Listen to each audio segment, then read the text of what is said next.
Bonjour. Est-ce que vous faites partie de ces personnes qui ont du mal à sortir de l'hiver, qui se sentent un peu engourdies, ou même que l'énergie ambiante irrite un peu?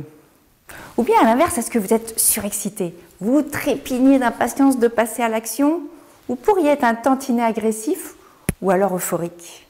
Pour ceux qui ne me connaissent pas, je suis Sandra Gorline. Je suis praticienne en shiatsu. Et j'ai vraiment à cœur de vous aider à devenir créateur de votre bien-être au travers des traditions ancestrales. Et dans cette vidéo, je vais vous parler du printemps.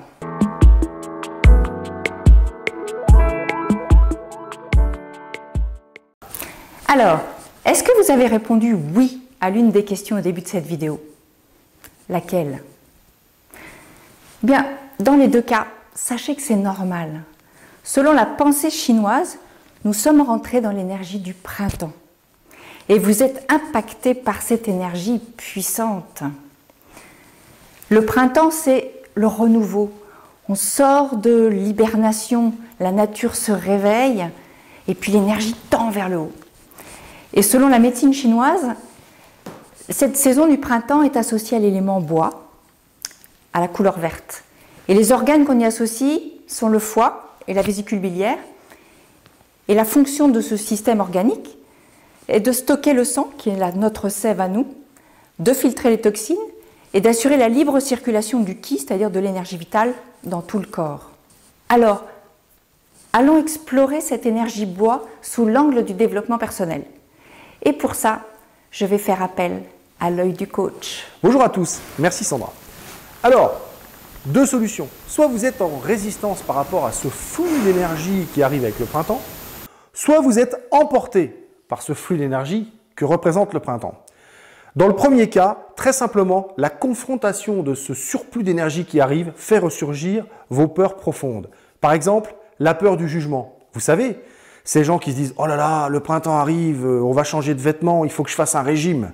Du coup, la peur du jugement, du regard de l'autre ressurgit et vous risquez d'être de plus en plus renfermé, de rester dans cette énergie de l'hiver qui est plutôt isolée et au pire, vous risquez de tomber en dépression. Le conseil que je vous donne, allez-y petit à petit. Changez de vêtements petit à petit, par exemple, pour le sujet du régime.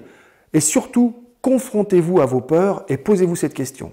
Si je dépasse cette peur, est-ce que je risque vraiment quelque chose? En tout cas, si vous ne faites rien, vous risquez le jugement parce que vous ne ferez rien. Dans le deuxième cas, eh bien là, ce sont ceux qui sont dans les starting blocks. Ils trépignent d'impatience pendant tout l'hiver et arrivés au printemps, wouh, ils foncent tête baissée. Le risque, eh bien vous savez, c'est comme ce petit chat, on a une montre, le soleil se reflète dedans et puis on fait bouger le reflet un peu partout. Et ce petit chat, il essaye d'attraper tous les reflets comme ça. Voilà ce qui se passe si vous vous laissez entraîner par ce flux du printemps. Le risque, c'est de se disperser, c'est de faire des tas de choses sans jamais en profiter. Alors, bien mon conseil, c'est simple. Prenez le temps de faire les choses, savourez quand vous êtes en train de les faire et surtout, définissez la priorité dans ce que vous avez à faire afin de rester focus. Voilà. Waouh! Vous sentez cette énergie du printemps? Alors physiologiquement, le bois et le foie gèrent le système nerveux, les articulations et aussi les yeux, la vue. Donc vous comprenez maintenant pourquoi le foie est si important, c'est un organe primordial dans notre corps. C'est un peu le général des armées et il est impératif d'en prendre soin pour conserver le plus longtemps possible votre vitalité et votre jeunesse. Alors je vous le rappelle, allégez votre alimentation, aérez-vous, marchez, prenez la lumière là où elle est, bougez, mettez-vous en mouvement. Dans ma précédente vidéo, je vous ai donné tous mes conseils pour aborder au mieux cette énergie du printemps et vivre ce flux le plus harmonieusement possible. Je vous conseille vivement d'aller la visionner. Voilà, j'espère que cette vidéo vous a inspiré et surtout donné envie de vivre en harmonie avec ce flux.